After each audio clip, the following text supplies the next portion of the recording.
Bom, agora que nós vimos as transformações de Richard e as identidades de Kuroda, vamos seguir para um exemplo, que é esse aqui, tá? Então, projete um filtro de Chebyshev, passa baixas de terceira ordem, n igual a 3, com frequência de corte Fc igual a 4 GHz, e impedância da fonte, tá, de 50 ohms, em linha de microfita, né, microstrip.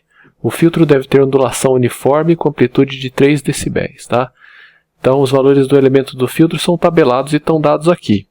A gente poderia, né, o filtro de terceira ordem, fazer um filtro do tipo seção T ou seção π. Aqui a gente está optando por um filtro seção T. Então, você tem um indutor aqui, só para desenhar aqui, né? Um capacitor aqui, são 3 elementos, e um outro indutor. Então, seção T, mas poderia ser muito bem, né, um capacitor em paralelo aqui no começo, um indutor aqui no meio e outro capacitor aqui, fazendo um filtro passa-baixas do tipo seção π. E aí está dito aí que a impedância da fonte é para ser 50 ohms, tá? Nós vamos fazer tudo primeiro normalizado, então ela vai ser unitária, e depois, né, como a gente viu anteriormente, aí a gente vai desnormalizar. Então você tem a fonte aqui com amplitude VG e tal, e a carga, tá? A gente vai ver aqui, né, lembrando como é Chebyshev, dependendo da ordem aqui, poderia ser que essa carga fosse descasada. Nesse caso, como é ímpar, não, né? Então ela vai ser 50 ohms também, mas o que o enunciado especifica é essa impedância aqui, né, da fonte, tá? Então a ideia é determinar, né, a indutância L1, capacitância aqui C2 e a indutância L3, tá?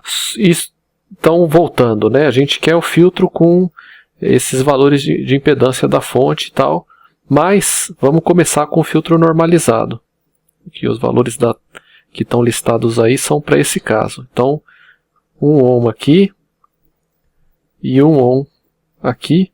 E daí, olhando para a tabela, tá? A gente já vai ver a tabela no próximo slide, você vai ter G1, que é o parâmetro do primeiro elemento, no caso vai ser uma indutância, né? Como a gente está falando aqui. Então vai ser 3,3487, a capacitância G2 vai ser 0,7117 e a indutância L3 vai ser igual L1, tá? Que a gente acabou de falar. Da tabela também você vê aquilo que eu falei, né? A carga vai estar casada porque na tabela você vê que G4, filtro de ordem 3, você tem os 3 parâmetros, o quarto seria associado aí à impedância, resistência da carga, né?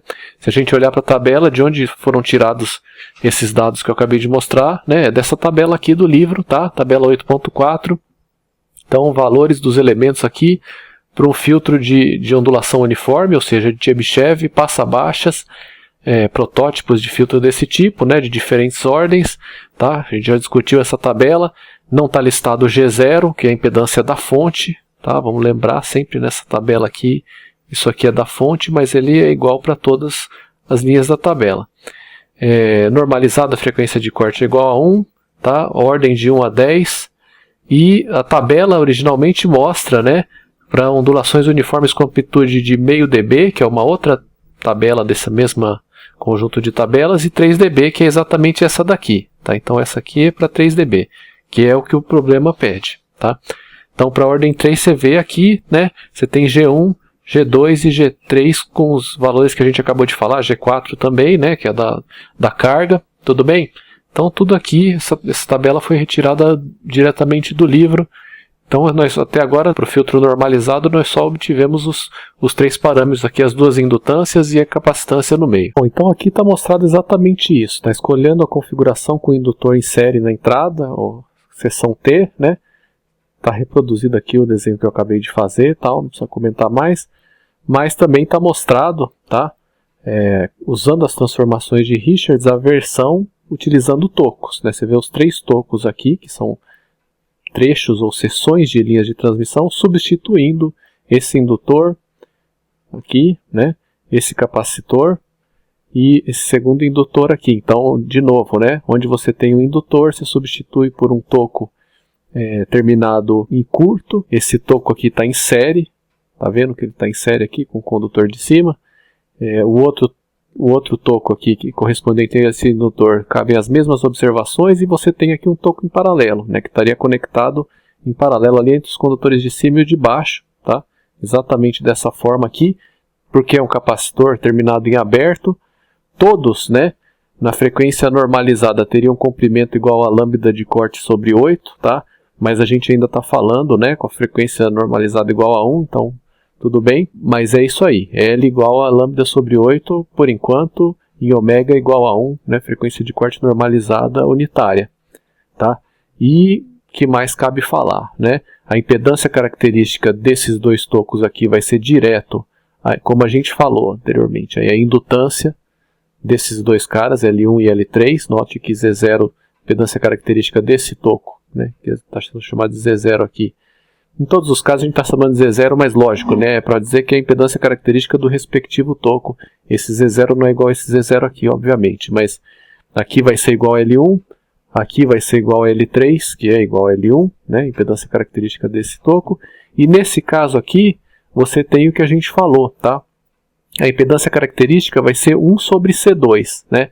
A gente sabe que a admitância capacitiva é J ômega C, mas a impedância capacitiva é 1 sobre J ômega C. Então, a impedância que a gente vai usar aqui, no lugar de ser C, né, a impedância característica, agora eu estou falando, no lugar de ser C, vai ser 1 sobre C por essa razão, que a gente viu anteriormente. Então, a impedância característica do segundo elemento, tá, do toco em paralelo, terminado em aberto, vai ser 1 sobre C2, que é 1 sobre G2 na tabela, tá? Como G2 era 0,717, 1 sobre isso dá 1,405. Então você tem que usar esse valor.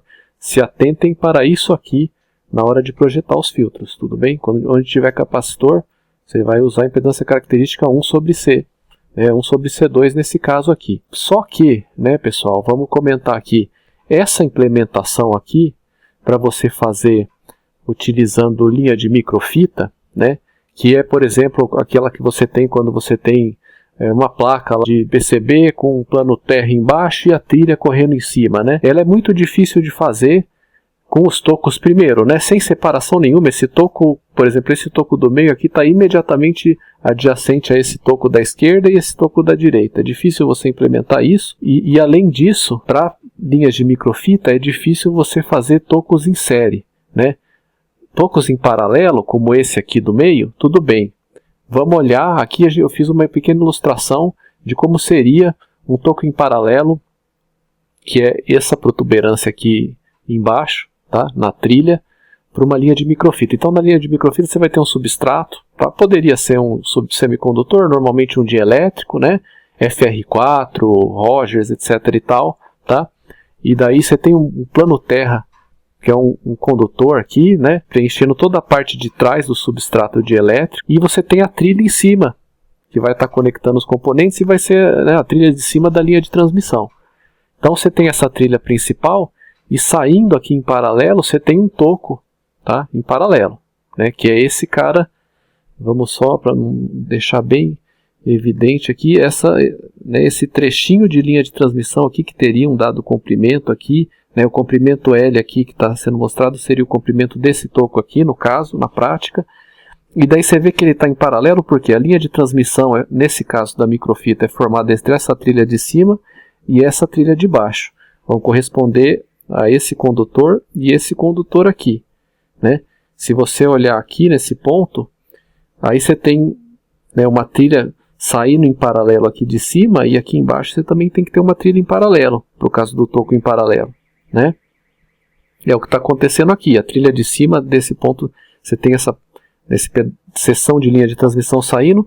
O plano terra embaixo, ele está recobrindo toda a superfície traseira do substrato. Então você vai ter aqui, né, onde você tiver trilha em cima, você tem condutor embaixo na mesma posição. Tá? Você não precisa se preocupar com ele no caso da linha de microfita. Ele está cobrindo toda a parte traseira. Então isso aqui é um exemplo de uma seção de linha de transmissão em paralelo no caso de microfita. Se você fosse fazer uma seção em série, imagina, né? Nesse caso, por exemplo, ó, essa trilha aqui, normalmente, tá, se a linha for não balanceada, ela estaria aterrada. Então, normalmente esse cara aqui está aterrado, né? Se você fosse fazer um toco em série aqui, você teria que ter uma trilha saindo aqui Depois você teria que ter um outro trecho aqui, né, ainda do lado de cima, só que aterrado, e daí você continuaria a partir dele, mas ele está aterrado, como é que ele vai transmitir sinal, tá?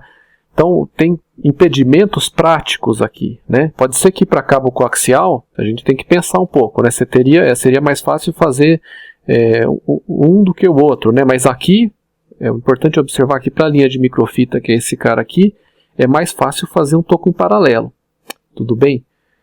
Então observe isso, pense mais um pouco sobre isso que eu estou falando. Como é que você construiria um toco em série aqui em cima, né? No geral, aqui em linha de microfita, como é mais fácil, o pessoal faz tocos em paralelo. Tudo bem? Então, seguindo, né? Como a gente acabou de falar, os tocos em série seriam muito difíceis de se implementar utilizando linhas de microfita. É possível inserir elementos unitários, trechos de linha de transmissão casados, a gente já definiu o elemento unitário, com Z0 igual a 1 em ambas as extremidades do filtro. Por que é possível fazer isso? Tá?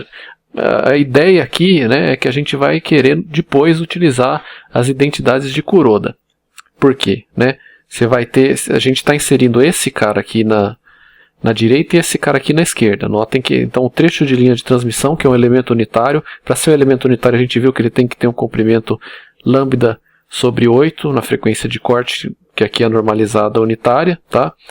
E a gente está escolhendo a impedância característica desses elementos unitários como sendo Z0 igual a 1 propositalmente, porque depois a gente vai poder pegar esses dois caras aqui, o elemento unitário e o toco em série terminado em curto, que está substituindo o indutor, e fazer uma operação aqui, né, uma daquelas identidades de Kuroda, e trocar eles de posição, e na verdade o toco que está em série vai ficar em paralelo e tal, justamente indo de encontro com o que a gente acabou de falar, que é mais fácil implementar tocos em paralelo. A mesma coisa nessa outra ponta aqui. Então a gente está inserindo esse cara aqui, esse elemento unitário e esse elemento unitário, tá?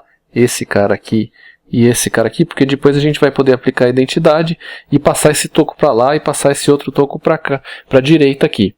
Esse toco aqui para a esquerda e esse toco aqui para a direita. A gente não altera nada, esse é um ponto, tá? Por que a gente está fazendo isso? O outro ponto é perceber que a gente pode fazer isso porque se a gente tem na ponta da direita aqui do filtro, né, uma carga casada, uma carga com impedância unitária para o filtro normalizado. E aqui também uma carga com impedância unitária e uma outra carga com impedância unitária aqui na outra ponta. Tá? A gente não muda nada se a gente inserir esse trecho de linha de transmissão, ou esse elemento unitário e esse cara aqui. Por quê? Né? Vão lá na expressão para Zin, né, ou Z a uma distância L da carga, né? E vejam como é que ficaria, verifiquem isso, a impedância de entrada vista aqui, olhando para a esquerda, e vista aqui, olhando para a direita, tá? Se você tem uma linha de transmissão, independente do comprimento, aqui é lambda sobre 8, mas poderia ser a princípio qualquer para isso que eu estou falando, com uma linha de transmissão com impedância característica 1 terminada numa carga casada, que vai ter a mesma impedância. Nesse caso, a impedância de entrada vai dar o próprio Z0, que é 1. Então, o que você vai estar enxergando aqui nessa ponta é uma impedância, aqui na entrada dessa linha, nesse ponto que eu estou falando aqui, uma impedância de entrada aqui, né, dessa linha de transmissão carregada com essa carga, que vai ser 1. É a mesma coisa que você ter a carga diretamente colocada aqui, porque ela tem uma impedância 1. Aqui nessa outra ponta, a mesma coisa, você vai estar enxergando uma carga, né, se essa linha tem impedância característica 1 e a carga é 1, e somente nesse caso, né, a impedância de entrada vai ser 1 também, e é como se você estivesse vendo a impedância interna do gerador direto aqui. Então esse trecho aqui, importante ter, né, a mesma impedância característica interna do gerador aqui, não vai mudar nada. Ele foi inserido aqui, né, tá? Eu estou falando entre esse ponto e esse ponto aqui, foi inserido aqui esse elemento unitário, né, aqui na esquerda e na direita, e eles não mudam em nada o circuito. A gente está inserindo eles para depois de inserir eles poder aplicar a identidade de Kuroda. Mas esse passo de inserção de um elemento unitário aqui é fundamental. Aí agora vamos dar uma olhada para a identidade de Kuroda. Então é a segunda identidade de Kuroda lá da tabela que a gente mostrou. O que a gente tem, tá, na ponta direita ali do circuito do filtro é isso que está aqui no canto inferior esquerdo desse slide. Né? Vou voltar aqui, eu estou falando desse indutor terminado em curto aqui em série, seguido por esse elemento unitário na direita. A gente tem isso aqui. A mesma coisa vai estar espelhada aqui, então o que eu falar para aqui vai valer aqui para esse lado, só que trocada a ordem dos elementos, né? Espelhado para lá. Então, estou falando desse cara aqui com esse elemento unitário aqui, tá? Estão reproduzidos aqui. Se a gente for olhar na tabela das identidades de Kuroda, a segunda identidade está mostrada aqui em cima.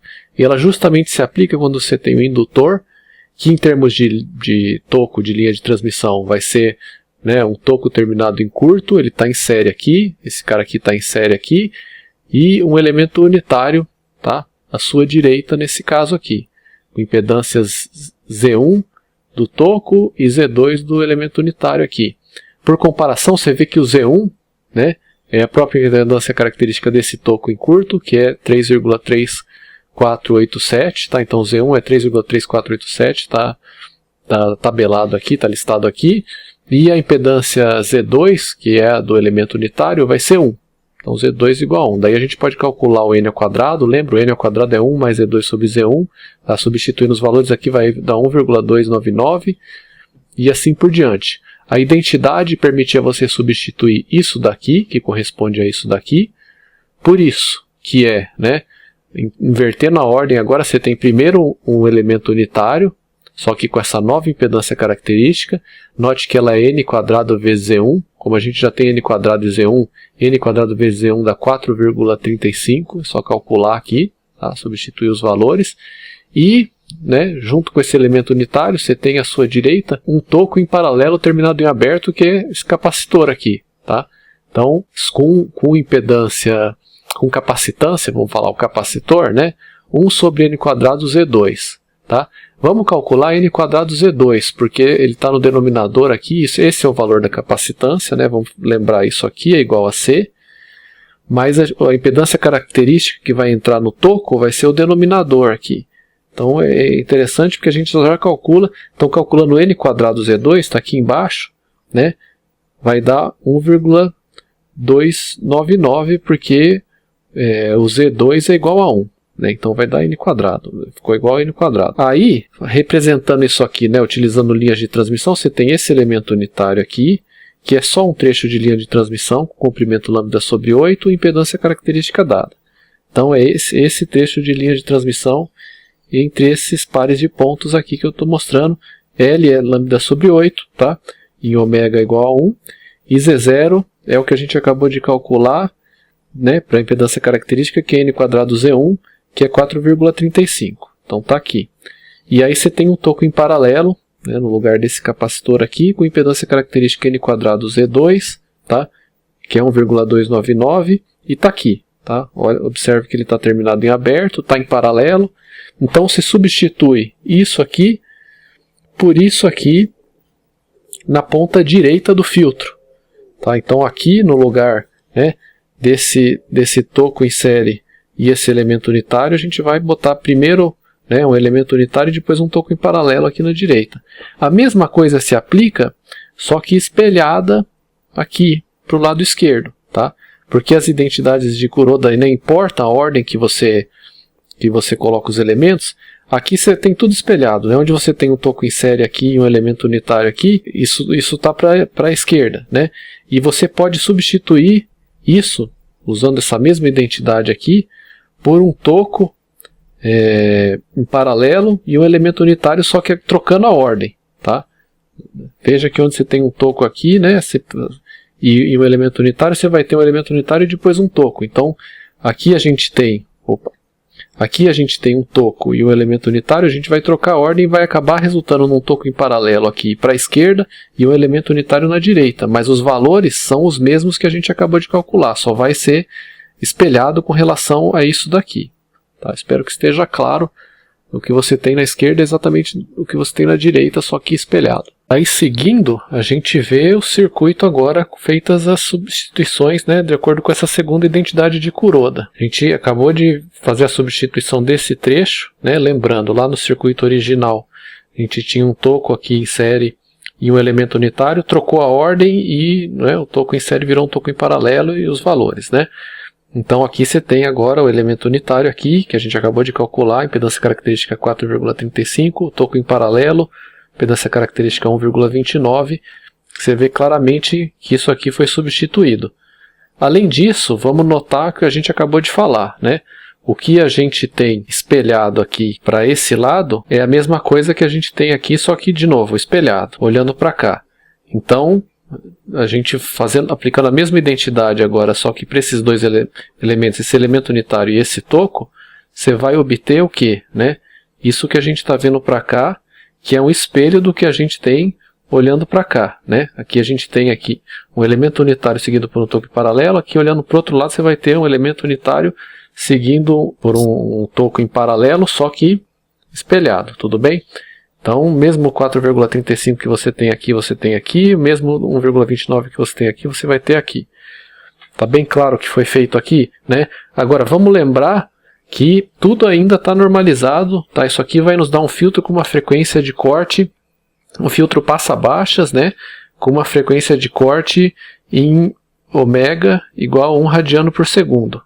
Tá? E daí, né, a PLR é aquilo que a gente já tinha visto, mais ou menos assim, né? Vai ter isso. Só que a gente quer uma frequência de corte de 4 GHz e além disso, né, a gente quer a impedância da carga e da fonte aqui de 50 ohms. Tudo bem? A impedância da fonte, e por consequência da carga aqui, porque para esse caso do filtro de ordem ímpar, né, ele vai estar casado também. A gente só multiplica todas as impedâncias por 50. Simples o suficiente, né? Cada um dos valores de impedância característica e a impedância da fonte e da carga a gente multiplica por 50. Tudo bem? Então, para dimensionar as impedâncias de forma que a impedância da fonte e da carga seja 50, faltou o ohm aqui, né? 50 ohms, multiplicamos todas as impedâncias características, tá? E as da fonte e da carga também. Então, você vai obter isso daqui. Então, 50 e 50 aqui, tá? E daí multiplicando, vamos lá, 4,35 por 50 você obtém 217,5, 1,299 vai dar 64,9, tá? Aqui a mesma coisa, e no meio aqui, onde a gente tem 1,405, vai dar 70,3 ohm. Então esse é o filtro aqui desnormalizado. Além disso, com relação à frequência, é o que eu falei. O comprimento aqui de cada um dos tocos e dos elementos unitários vai ter que ser lambda sobre 8, então você pode ir para 4 GHz, né? Pega f igual a 4 GHz, tá? Calcula o lambda, e o comprimento desses caras tem que ser esse lambda que você calculou para essa frequência sobre 8. Daí o filtro vai ter a frequência de corte aí 4 GHz, FC igual a 4 GHz. O comprimento L de cada toco tem que ser esse. Daí, nesse caso, a frequência de corte vai ser essa. Então, essa ponta aqui está casada, essa ponta aqui também está casada, e isso daí que a gente vai ter. Tá? Aqui a gente tem a representação do que seria esse filtro em termos de uma linha de microfita, né? Só uma vista de cima, tá? Aquilo que a gente desenhou, o substrato aqui, com a trilha em cima, né? A trilha em cima, etc e tal, seria o que você está vendo aqui, só olhando de cima, sem olhar o substrato e o plano terra que está aqui embaixo. Então só a trilha. Então abaixo disso, vamos imaginar que atrás do slide você tem o substrato dielétrico, esse cara aqui, e ainda atrás disso você vai ter o condutor metálico, que é esse cara aqui. Então só vendo a trilha de cima, né? Você tem aqui uma linha de transmissão com uma dada largura, tá? A geometria, né, a espessura do substrato, depois a gente pode conversar um pouco sobre isso. A espessura do substrato e a largura da linha vão determinar essa impedância característica. Uma vez que você fixou a espessura do substrato aqui, tá, esse T aqui, a espessura desse substrato, tá, essa altura aqui, a impedância característica vai poder ser projetada através da largura da linha. Então você tem aqui uma largura que vai te dar uma impedância característica de 50 ohms, e daí você veja, né, que para cada elemento unitário e para cada toco as larguras são diferentes. Essa largura é uma largura que te daria esse 64,9 ohm, né, de impedância característica. Essa largura mais estreita aqui, né, o menor, vai te dar uma impedância característica maior de 217,5 e assim por diante. Tá dando para ver aqui, né, o parâmetro aqui que está determinando a impedância característica é a largura, tá? Na verdade, se a gente for olhar para as equações aí, depois a gente pode dar uma revisada nisso, né? E no livro está constando aí. como é que você projeta aí uma linha de transmissão do tipo microfita para ter uma impedância característica. Vocês vão ver que a largura da linha, a espessura do substrato e tal, vão determinar a impedância característica, mas o que foi feito é só isso, né? E daí lógico que cada elemento aqui fisicamente vai ter um comprimento lambda sobre 8, né? Onde lambda é o comprimento de onda correspondente à frequência de corte de 4 GHz. Tá? A mesma coisa vai valer para cá.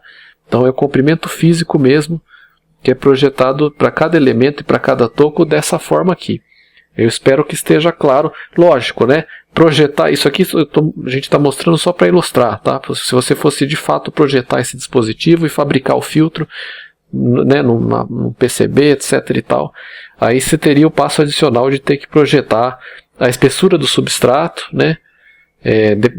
Também, né, que vai depender também do epsilon, permissividade do substrato, e a largura de cada uma das linhas de transmissão para te dar as impedâncias características correspondentes aqui. Isso aqui é meramente ilustrativo, tá? Mas é possível da gente fazer isso. O comprimento de cada toco e de cada elemento unitário aqui, né, cada toco e cada elemento unitário, que vai ser idêntico, lambda sobre 8, se você calcular para f igual a 4 GHz, vai dar ao redor de 1 centímetro. Tá? Então isso aqui é 1 centímetro, 1 centímetro, 0,9, tá? 1 centímetro. Então esse gráfico mostra a PLR, atenuação em dB, tudo bem? Em função da frequência para esse filtro. Então essa curva aqui, deixa eu só mostrar, essa curva aqui que eu estou mostrando em vermelho aqui, né? Estou sublinhando em vermelho.